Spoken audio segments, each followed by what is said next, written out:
ठीक है। तो इसमें लैंड एंड वाटर डिग्रेडेशन के बारे में होगा। तो लैंड डिग्रेडेशन पहले इन्होंने कवर किया, देख लेते हैं। यूएनसीसीडी आपको पता है 1992 में साइन हुआ था, 1992 अर्थ समिट। ठीक है, 1992 अर्थ समिट, उसके टाइम में ही साइन हुआ था। और ये बेसिकली डेजर्टिफिकेशन के ऊपर है। तो इसमें जो लैंड की डिफिनेशन थी वो क्या क्या है?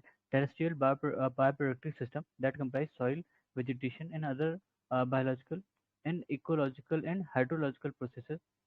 It also includes human settlement and infrastructure. ठीक है, ये सारी चीज़ें लैंड में इंक्लूड किया डिफिनेशन में। ठीक है, लैंड डिग्रेडेशन क्या होता है? लॉन्ग टर्म रिडक्शन और loss of at least one of the following. कौन कौन से? बायोलॉजिकल प्रोडक्टिविटी, इकोलॉजिकल इंटीग्रिटी और वैल्यू टू ह्यूमंस। ठीक है, इनमें से कोई भी चीज़ अगर कम होती है तो वो लैंड डिग्रेडेशन की कैटेगरी में आ जाएगा। डेजर्टिफिकेशन कैसे किसी भी चीज़ को कैसे कहोगे कि डेजर्टिफिकेशन हो रहा है? तो इसमें है कि अगर कोई भी एरिड या सेमी एरिड या ड्राई सब ह्यूमिड एरिया है, वो अगर डिग्रेड हो रहा है, ठीक है, किस कारण से? क्लाइमेटिक वेरिएशन हो सकता है या डायरेक्ट ह्यूमन एक्टिविटीज, दोनों से, मतलब नेचुरल और ह्यूमन एक्टिविटीज एंथ्रोपोलॉजिकल, अगर दोनों से ही कहीं से भी ये डिग्रेड हो रहा है तो कह सकते हो कि हाँ डेजर्टिफिकेशन हो रहा है।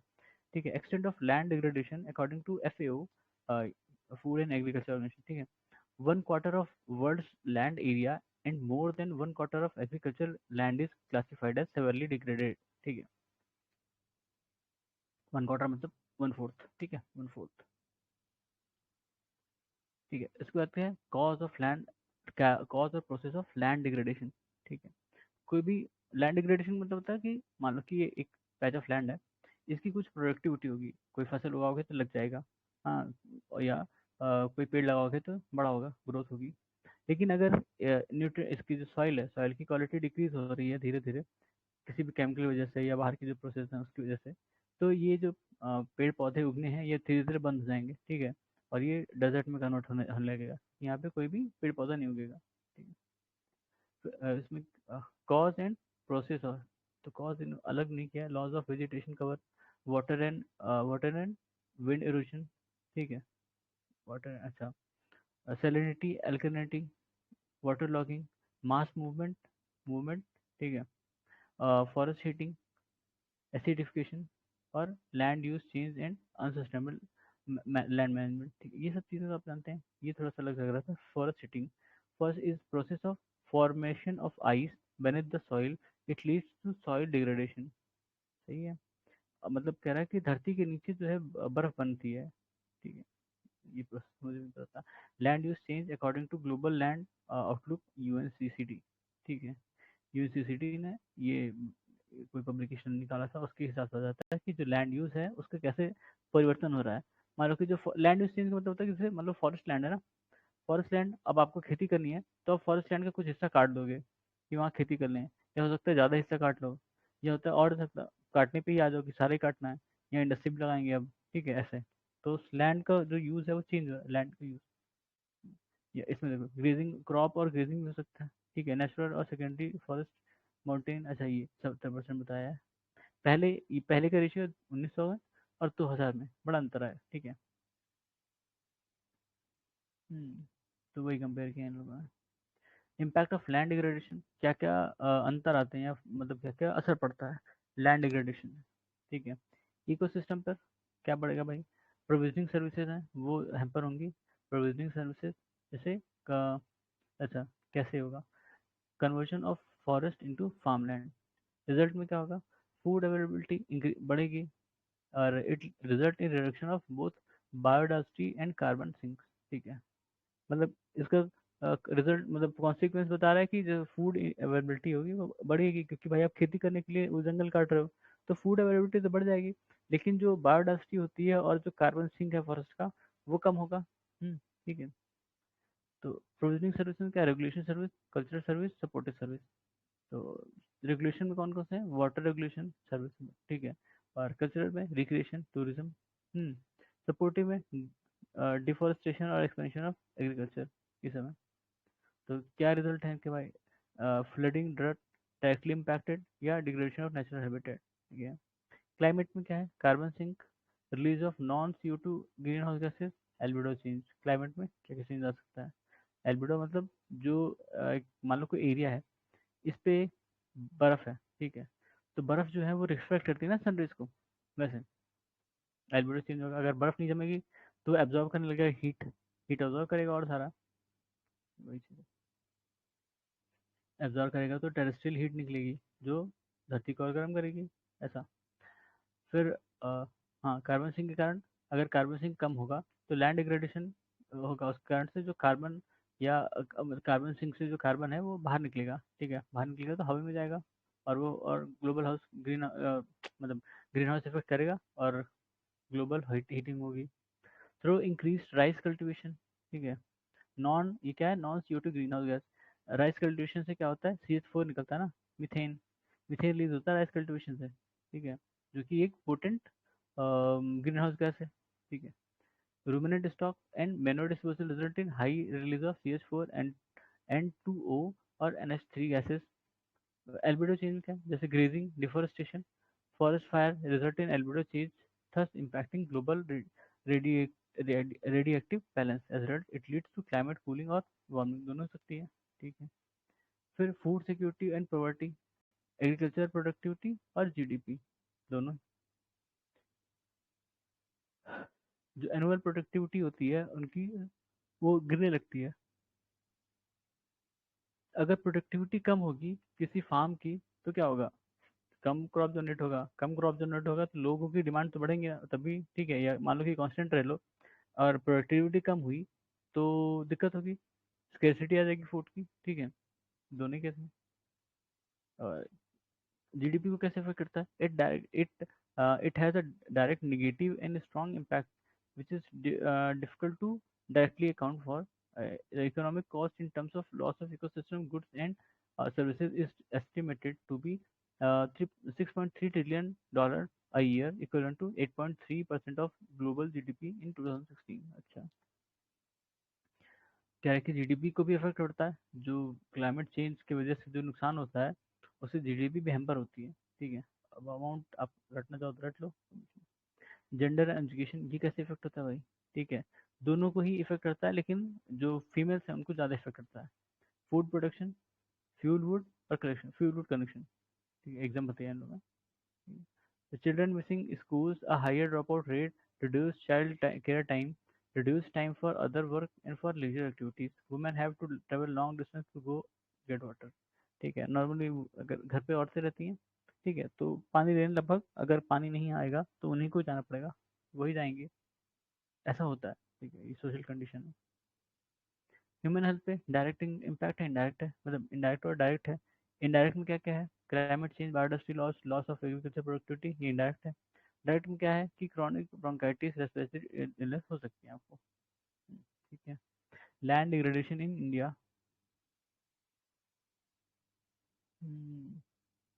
इंडिया के केस में क्या है, 2.4% of world total land area and 80, ठीक है, ये तो हमने देखा था। According to state of India's environment 2019, 30% of India's total geographical area is affected by land degradation, ठीक है, 30%, ठीक है, 30% जो है वो करीब करीब इफेक्ट है लैंड डिग्रेडेशन से।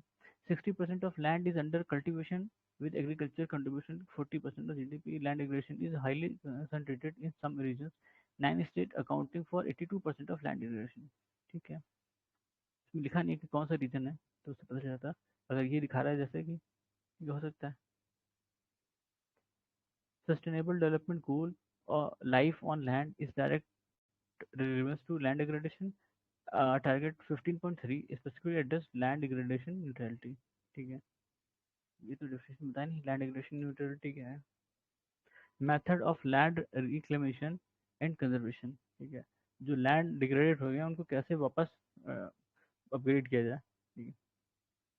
सस्टेनेबल लैंड मैनेजमेंट, इसमें क्या क्या है, natural resource management, water soil conservation measures और डिग्रेडेड लैंडस्केप मैनेजमेंट, ठीक है।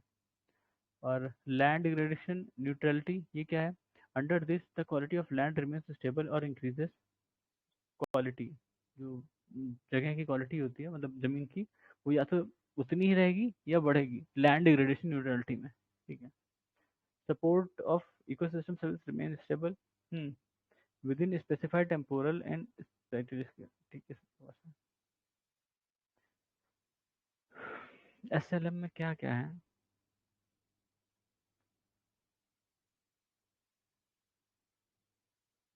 reforestation, agroforestry, terrace cultivation in hilly areas and mountain areas, sand dune fixation prevent movement of sand, windbreaks, linear planting of trees and shrubs to prevent erosion by wind, fire break act as barrier in progress of wild fire. ठीक है, fire break wild fire को बचाता है। Zai technique involve digging a pit in soil to catch water and concentrate compost. अच्छा ठीक है। Step taken in India to achieve LDN, कौन कौन से स्टेप लिया इंडिया ने? एलडीएन मतलब ये था, ठीक है, लैंड रिक्लूशन रेजोल्यूशन उससे रिलेटेड है। एलडीएन नो, लैंड डिग्रेडेशन न्यूट्रलिटी। ठीक है, तो इंडिया ने क्या क्या स्टेप लिए भाई इसके लिए? Comprehensive comprehensive national plan to combat desertification, ये 2001 में लॉन्च किया गया था 20 साल के लिए। ठीक है, इसमें कम्युनिटी बेस्ड अप्रोच की बात की जाती है कि कैसे जो अगर कोई लैंड है अगर डिग्रेड हो गया उसको कैसे रिक्लेम किया जाए। Desertification and land degradation atlas 2016 by ISRO, important है। ठीक है, फिर Bonn Bonn challenge. Bonn challenge में क्या था, 13 मिलियन हेक्टेयर को फिर से जो डिग्रेड है उनका उसको फिर से रिवाइव करना है। ठीक है, और एम रखा था कि 8 मिलियन कर देंगे और 2030 तक, 2020 तक था, इसको अचीव तो कर नहीं पाएंगे। लेकिन देखते हैं अगला वाला। Government of India in collaboration with global environment facility launch the sustainable land and ecosystem management programme. ठीक है, देख लो कौन कौन है। ग्लोबल इन्वायरमेंट फैसिलिटी, ठीक है, ग्लोबल इन्वायरमेंट फैसिलिटी के साथ मिलकर ये SLEM लॉन्च किया है। ठीक है, फिर नेशनल ग्रीन मिशन, और इसके बाद integrated waste watershed management programme, UNCCD COP 14 नई दिल्ली में हुआ था 2019 में। दिल्ली डिक्लेरेशन उस समय हुई थी। इसमें था कि जो इंडिया है वो 26 मिलियन हेक्टेयर करेगा, रिस्टोर करेगा 2030 तक, और उसके लिए centre for excellence eight forest research institute Dehradun वहाँ पर सेटअप किया गया था, सेंटर ऑफ एक्सीलेंस। इसके बाद क्या है, government approach towards land degradation. क्या क्या अप्रोच है भाई? Adaptation of water side approach, integrated approach, integrated farming based approach, focus on water management. ठीक है, फोकस ऑन सोशल एस्पेक्ट्स। ठीक है, other aspect of government approach for addressing the problem of land degradation कौन कौन से हैं इसमें? Incorporation of livelihood related activities through the development of micro enterprises SHG, महिला किसान सभाई सब है। फिर adoption of climate based climate adaptation, adoption of climate adaptation and related solution, increasing role of Panchayati Raj institution, urban local bodies। ठीक है, फिर ये कैसा, अच्छा, ministry objective, drought prone area programme, desert development programme, national watershed development programme for rainfed areas. ठीक है, ministry देख लो, drought वाले का कौन है? Ministry of rural development. Desert वाले का भी मिनिस्ट्री ऑफ रूरल डेवलपमेंट। और ये वाला तो वाटरशेड वाला ये एग्रीकल्चर, मिनिस्ट्री ऑफ एग्रीकल्चर। ठीक है, अंतर है। ऑब्जेक्टिव क्या है देख लो भाई। ठीक है, फिर क्या है, minimise the adverse effect of drought on production of crop livelihood in productivity of land water in human resources ultimately leading to drought proofing of affected areas। ठीक है, चलो, to minimize the adverse effect of drought and control desertification through rejuvenation of natural resources based on, सही तो तरीके बताएं। ठीक है, global policy responses to land degradation, Stockholm conference हुआ था 1972। ठीक है, first effort to tackling land degradation, ठीक है, यहाँ पे लैंड डिग्रेडेशन की बात भी हुई थी। 1992 एट ट्रायल समिट, यहाँ पे लैंड डिग्रेडेशन रिकॉग्नाइज किया गया था। और इसके बाद वो हमने देखा था संस्था बनी था UNCCD। ठीक है, यहीं पे बनी थी 1992 ट्रायल समिट में। उसके बाद red plus, reduction emission and from deforestation, reducing emission from deforestation and forest degradation।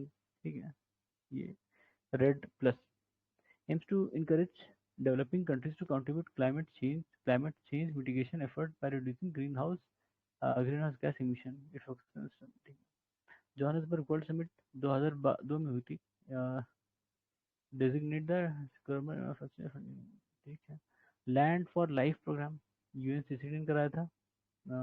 अच्छा, COP10 जिनका था।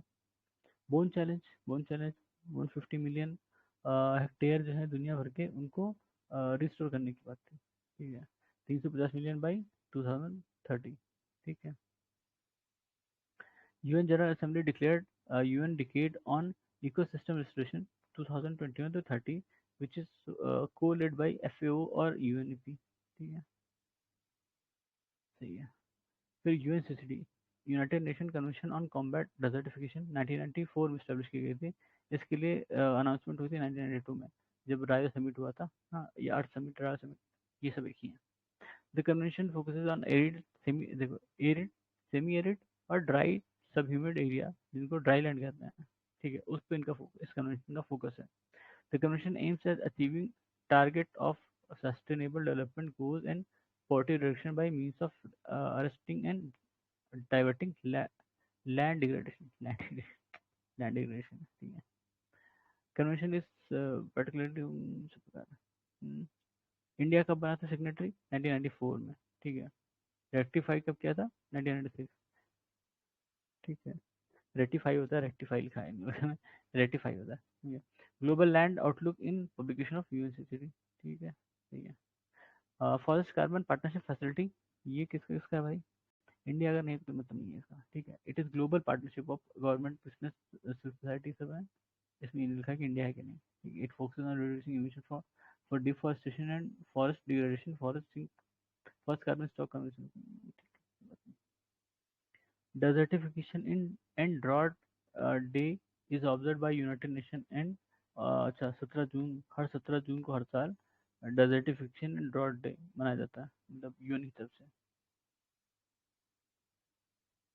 पुराना है तो इसमें 2021 का दिया हुआ है, अब तो 24 चल रहा है. Green revolution based on use of flood irrigation and chemical fertilizer has resulted in land degradation and soil salinity. ठीक है. M S Swaminathan, the father of Indian green revolution, calls for an evergreen revolution. ठीक है, सही है. Water degradation, इसमें क्या है भाई? हाँ देखो, ये सही है. ये मैप कई बार अलग अलग तरीके से पूछा जा चुका है. पूरी दुनिया में 96.5% ओशन है. ठीक है, ओशंस का पानी, और मतलब जो टोटल पानी है वो ओशंस में है ज़्यादा, 96.5%. और बाकी जो बचे हैं 4 दशमलव कुछ % हो गए, वो अलग अलग और जगह पे हैं. उसमें सबसे ज़्यादा ग्राउंड वाटर पे हैं. ठीक है, नहीं, ग्राउंड वाटर, अच्छा, इस इन तीनों में सबसे ज़्यादा ग्राउंड वाटर में है. फिर लेक्स में है, जो सलाइन लेक है. और उसके बाद ये फ्रेश वाटर जो है, उसमें ग्राउंड वाटर सबसे ज़्यादा है. ठीक है. पूरा राइस उससे भी ज़्यादा है. फ्रेश वाटर, मतलब टोटल का जो फ्रेश वाटर है वो केवल 2.5% है. टोटल का है ये. ठीक है, अलग से नहीं है. इसमें भी फ्रेश वाटर सबसे ज़्यादा कहाँ है? पोलर आइस में. उससे कम ग्राउंड वाटर में. ठीक है. ग्राउंड वाटर में क्या क्या आता है? अच्छा, उसके अंदर सोर्स लिखे हैं: ice and snow, lakes, soil moisture, atmospheric water, और मार्शेस, रिवर्स, बायोलॉजिकल वाटर. ठीक है, ये सब है.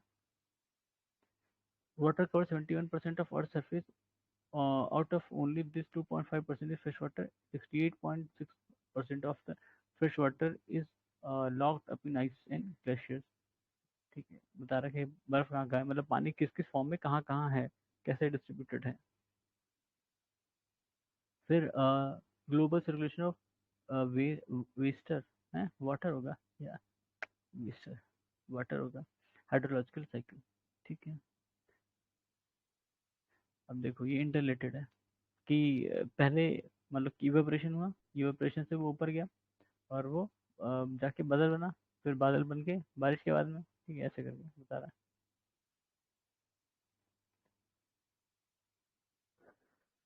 यहाँ पे लिक्विड से गैसेस में.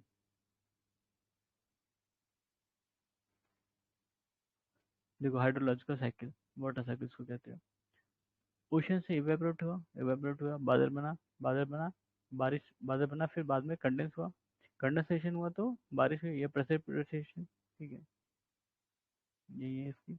फिर प्रेसिपिटेट होगा, उसके बाद वो क्या कहते हैं, लेक वगैरह में जाएगा, फिर या लेक से होते हुए ग्राउंड फ्लो, और फिर ओशन में. Effect of water degradation. ठीक है, क्या क्या इफेक्ट है? डिक्रीज वाटर क्वांटिटी ऑफ और फ्लो, डिक्रीज वाटर क्वालिटी, दोनों ही क्वांटिटी और क्वालिटी दोनों ही कम होती हैं. Water table is an underground boundary between the soil surface in area where ground water saturates space between sediment and crack in rock. Water present at and atmospheric pressure are equal at this boundary. ठीक है, atmospheric boundary के बारे में। Okay, ठीक है। Status of water in India, इसमें क्या case है भाई? देखा जाए, status of water in India. ठीक है, India accounts for 70% of world population and has only 4% of world fresh water resources. ठीक है, मतलब दुनिया का हमारे पास दुनिया का 70% पॉपुलेशन है, लेकिन हम हमारे पास जो फ्रेश वाटर रिसोर्सेज है तो दुनिया का 4% है। इंपॉर्टेंट फैक्ट रख सकते हैं आप। इंडियाज वाटर या stress, India is water stress according to estimates, demand will increase. ठीक है, according to census 19 census estimates, per capita availability has reduced by 70% in 60 years. ठीक है, 17% कम हो गया, 70%, सॉरी ना 17। About 82% of rural households in India do not have individual piped water supply, and 63 million live without access to clean water in their vicinity. ये इसी के लिए ही, ये जो लास्ट वाला पॉइंट है, इसी के लिए ही नल से जल शुरू किया गया था गवर्नमेंट द्वारा। ठीक है, उसके बाद क्या है? जैसे दूसरा पॉइंट है, a composite water management index report publish by NITI Aayog इन 2018। ठीक है, पुराना है। undergoing worst water crisis in history, nearly 600 million people are facing। इसका ground dependency on ground water. ठीक है, हमारे यहाँ ग्राउंड वाटर पे आज भी लोग डिपेंड है, बारिश का पानी और ग्राउंड वाटर, और क्योंकि हमेशा बारिश होती नहीं इसलिए ग्राउंड वाटर पे डिपेंडेंसी अपने आप बढ़ गई। तो कई एरियाज हैं जहाँ पर इरिगेशन के लिए पानी चाहिए, जैसे जहाँ ग्रीन रिवोल्यूशन आया, पंजाब, हरियाणा और वेस्ट यूपी, यहाँ पर पानी की जरूरत भी पड़ी, क्योंकि वो जो हाई यील्डिंग वैरायटीज वाली सीड्स हैं उनको पानी बहुत चाहिए होता है। ठीक है, पानी और फर्टिलाइजर, तो उसके बाद ही वो मतलब अच्छा सा प्रोडक्ट दे पाते हैं। ठीक है, तो इससे क्या होता है कि आपको खेत सींचना है, अब आपके यहाँ नहर में पानी नहीं है, तो आप ग्राउंड वाटर से लोगे, तो उससे भी डिप्लीशन होगा, ग्राउंड वाटर डिप्लीट होगा। तो 60% इरिगेशन नीड्स, हाँ, और 85% of rural drinking water needs and 70% of urban needs are made by ground water. ठीक है, देख लो अलग अलग जगह कितना पानी चाहिए होता है ग्राउंड वाटर का। India uses the largest amount of groundwater and it's also the third largest exporter of groundwater। कैसे पानी कैसे एक्सपोर्ट करते हैं? ऐसा नहीं कि पानी निकाला और टंकी में भरा और भेज दिया कि जाओ भाई विदेश में। ठीक है, नहीं। जो फूड प्रोडक्ट्स, जैसे जो फूड क्रॉप्स हैं उसको उगाने के लिए जितनी पानी चाहिए होती है ना, अगर जब आप मान कि चावल उगाया, ठीक है, चावल उगाया, तो चावल उगाया, अब इसको पानी दोगे, अब वो कंटेंट इसमें क्या है चावल में, अब चावल एक्सेस है आपके पास तो आप एक्सपोर्ट करोगे दूसरी कंट्री को। तो कहा जाता है कि इसके साथ आपने सिर्फ क्रॉप नहीं भेजी है, पानी भेज दिया एक तरह से। ठीक है, पानी भेज दिया। India exports ground water through virtual water trade, there is through that, अच्छा दैट होना चाहिए, that is through agriculture export. ठीक है, बासमती राइस की कंपनी है इन लोगों ने। MSP on water intensive crop and such. India faces a paradoxical situation of floods and drought every year. हाँ हाँ, हमारे यहाँ हर साल भाई सूखा पड़ता है, नॉर्थ में, खासकर नॉर्थ इंडिया में सूखा भी पड़ेगा और बारिश भी होगी, मतलब बाढ़ भी आएगी। ये अजीब सिचुएशन है, सबने बहुत कोशिश की। ठीक, इम्प्लीकेशन ऑफ वाटर डिग्रेडेशन। ठीक है, सोशल एंड पॉलिटिकल में क्या क्या है? Risk to food security, risk to water security in urban areas. ठीक है, इकोनॉमिक रिस्क में क्या क्या है? Threat to livelihood of millions and community price increase. ठीक है, water industrial water requirement is estimated to quadruple 2005 से 2030। ये सब अलग अलग गोल्स हैं लोगों ने जो कभी सेट किए होंगे। रिस्क ऑफ एनर्जी शॉर्टेज कैसे भाई? India 70% of India summer power plant are expected to face higher water stress by 2020। ठीक है, मतलब जिनको पानी मिल रहा है अच्छी बात है, जिनको नहीं मिल रहा उनके लिए खतरे की बात है कि ये और बढ़ेगा, कम होगा। Thermal power constitute more than 80% of total utility power generation and 90% of them rely on fresh water source for cooling। ठीक है, environmental risk क्या है? Degradation result in direct destruction of biodiversity, is a building dam and linking rivers have direct impact on environment। ठीक है, ठीक है। तो risk of desertification will come, इसका क्या मतलब? Extensive groundwater extraction contribute to loss of vegetation cover which eventually leads to desertification। ठीक है, एक्सटेंसिव ग्राउंड वाटर एक्सट्रैक्शन बताया था कि पानी भी खत्म होगा, और जब ज़्यादा पानी एक्सट्रैक्ट करोगे ग्राउंड वाटर से तो हैवी मेटल बाहर आने लगते हैं, ठीक है, वो भी नुकसान करते हैं, लैंड को भी नुकसान करेंगे, जो इंसान पिएगा उसको भी। Water erosion due to surface runoff is responsible for around 11% of degradation desertification in India, making it biggest cause. ठीक है, land degradation further cost around 2% of India GDP. ठीक है, ठीक है। इसके बाद मेथड ऑफ वाटर कंजर्वेशन कौन कौन से भाई, अर्बन एरिया में, रूरल एरिया में, recharge pit, recharge trench, tubewells, recharge well, यहाँ पे कौन सा है, गली प्लग, कंटूर बंड, और गैबियन स्ट्रक्चर, परकोलेशन टैंक। भाई बड़े अजीब नाम है लेकिन ठीक है। अम, अगर इनकी प्रोसेस देखनी हो कि कैसे हैं, कैसे काम करते हैं, तो और अच्छी बात है। Catchment area protection and watershed management. ठीक है, कैचमेंट एरिया प्रोटेक्शन और वाटरशेड मैनेजमेंट। वाटरशेड मतलब क्या होता है, वाटरशेड मतलब होता है कि जैसे दो वाटर बॉडीज हैं, ठीक है, और दो वाटर बॉडीज हैं, उनका एक एरिया होगा ना, कि जहाँ से उनको पानी मिल रहा है, ठीक है। अब तो यहाँ पे जो एक बाउंड्री टाइप की होगी, नेचुरल बाउंड्री होती है, और नॉन विजुअल होती है, तो विजुअल भी नहीं होती है। तो वो क्या होता है कि वहां से डिसाइड होता है कि इसके इधर का पानी जो है इस नदी में जा रहा है, और इसके इधर का पानी इस नदी में जा रहा है, ठीक है। तो ये वाटरशेड होता है, ठीक है, जहाँ से पानी अलग अलग पता चले कि हाँ ये इस वाले नदी का क्षेत्र बाहर है, वो उस वाले नदी का क्षेत्र बाहर है, ठीक है। तो catchment area protection includes action procedures और इंस्टॉलेशन अंडरटेकन टू प्रिवेंट और reduce harm to environmental integrity of drainage areas used। PM Krishi Sinchai योजना, वर्ल्ड बैंक, ठीक है, नीरांचल वाटरशेड, वाटरशेड मैनेजमेंट बताया था वाटरशेड क्या होता है, ठीक है। ठीक है, ट्रेडिशनल, हाँ ये इंपॉर्टेंट है, traditional water conservation system in various state. ये आ चुका है शायद क्वेश्चन ना। जलरस, जलरस झारखंड, स्टेपवेल जहाँ पे होता है, तालाब बंदी बुंदेलखंड, उदयपुर, बुंदेलखंड यूपी, उदयपुर राजस्थान, इसमें लेक होते हैं, ठीक है। बावरीज राजस्थान, स्टेपवेल राजस्थान में भी है, दिल्ली में भी है भाई, ठीक है। और टंका, थार डेजर्ट, जो हमारे सिलेंड्रिकल पेव ग्राउंड पिट, अंडरग्राउंड पिट, उसमें है, बढ़िया है यार। फिर आहर पाइन, साउथ बिहार में। Ahar are reservoir with embankment on three sides and are built at end of diversion channel like pines. Pines are artificial rivulets, ठीक है, छोटी छोटी नदियाँ होती हैं, रिवुलेट्स। साउथ बिहार आहर पाइन। जोहद नाम से लग रहा है Rajasthan, they are called Mandak in Karnataka and Pemghara in Orissa. भाई नाम याद रखना, अच्छे नाम है। और ये क्वेश्चन आ सकता है कि जो ट्रेडिशनल वाटर कंजर्वेशन सिस्टम है उसके बारे में, ठीक है। बहुत सही, हर स्टेट का दिया क्या बहुत बढ़िया, ठीक है।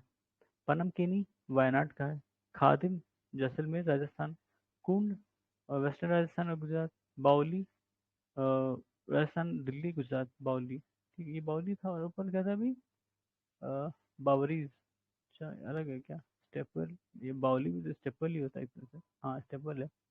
और भंडारा फड़, भंडारा फड़ महाराष्ट्र, बुल्धाना पैटर्न, बुल्धाना डिस्ट्रिक्ट महाराष्ट्र, तमसवाड़ा, तमसवाड़ा ये भी महाराष्ट्र, जिंक लद्दाख, कुहल हिमाचल, जाबो नागालैंड, जैकवेल, ठीक है, सोम्पेन ट्राइब ऑफ ग्रेट, अच्छा वो लोग यूज करते हैं jackwell, Ramtek model Maharashtra, pat system Jhabua district of Madhya Pradesh, pat system क्या नहीं पता, ईरी सिस्टम तमिलनाडु, ये नहीं पता, ठीक है, टैंक्स है, ईरी टैंक्स, ठीक है। तो ये अलग अलग नाम हैं जो जो अलग अलग स्टेट में अलग अलग जो कंजर्वेशन सिस्टम है, ट्रेडिशनल कंजर्वेशन सिस्टम है, उनके नाम है, और उससे कौन सी चीज़ रिलेटेड है वो साइड में दी है, ठीक है, स्मॉल टैंक चैनल ये भी।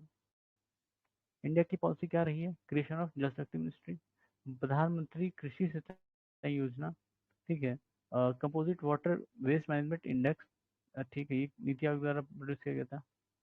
फिर नेशनल वाटर पॉलिसी 2012, पुराना है काफ़ी। फिर building model building bye laws 2016 Atal Bhujal Yojana 2019 और guideline for guidelines for ground water extraction 2019। ठीक है, ये सब लॉज आए थे जो मतलब पॉलिसी फ्रेमवर्क है, पॉलिसी बनाई थी गवर्नमेंट ने कि कैसे डिजर्टिफिकेशन को रोकना है या कम करना है। सेंट्रल ग्राउंड वाटर अथॉरिटी, इसमें पावर फंक्शन, ठीक है, इसको बताइए। वाटर पॉलिसी टाइमलाइन इंडिया, ठीक है, अलग अलग पॉलिसी जो इस्तेमाल जो बनी है इंडिया में, वो राइट टू वाटर रिकॉग्नाइज किया गया था, ठीक है, 2000 में, 2000 के आसपास, ये 2001 दो होगा, वो तो 5 6 यहाँ पे दे रहा है। ठीक है। नेशनल रिवर लिंकिंग रिवाइटलाइज्ड कब हुआ था? 2010 के बाद दिखा रहा है, मतलब 14 15 से पहले यानी, ठीक है, 14। Ministry of water resources river development and Ganga resolution establish, एक मिनिस्ट्री थी, 2 3 हटाई गई और उसके बाद 2 3 नहीं लाई थी। मॉडल ग्राउंड वाटर फ्रेमवर्क, ठीक है, सही है। अच्छा, नीचे वाले हैं, ठीक है, कोई दिक्कत नहीं।